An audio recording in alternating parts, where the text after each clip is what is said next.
2 বছরেরও বেশি সময় ধরে চলছে রাশিয়া ইউক্রেন যুদ্ধ। তবে গেল কয়েকদিন ধরে ইউক্রেনের বিভিন্ন স্থানে হামলা জোরদার করেছে পুতিন বাহিনী। অবশ্য এসব হামলার পাল্টা জবাবও দিচ্ছে জেলেনস্কির বাহিনী। এরই ধারাবাহিকতায় টানা দ্বিতীয় দিনের মতো রাশিয়ার কুরস্কে হামলা চালিয়েছে ইউক্রেন। ওই অঞ্চলটিতে জরুরি অবস্থা জারি করেছে মস্কো প্রশাসন।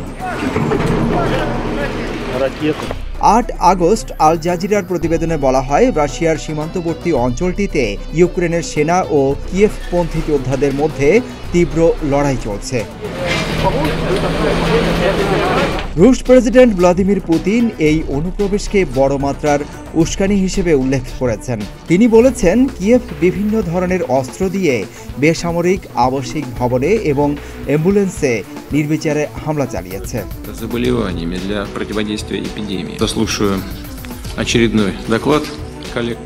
কুরস্ক অঞ্চলের ভারপ্রাপ্ত গভর্নর আলেক্সি স্মিরনভ বলেছেন, 2 দিনের ভয়াবহ লড়াইয়ের মধ্যে তিনি জরুরি অবস্থা জারি করেছে।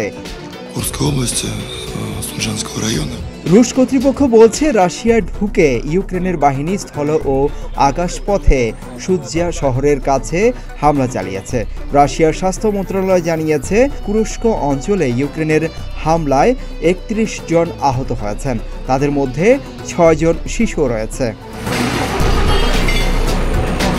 তবে এসব অভিযোগ নিয়ে ইউক্রেনের পক্ষ থেকে কোনো মন্তব্য আসেনি। সেই সঙ্গে এসব হামলায় কী পরিমাণ ক্ষয়ক্ষতি বা হতাহতের ঘটনা ঘটেছে তা স্পষ্ট করে কিছু জানা যায়নি।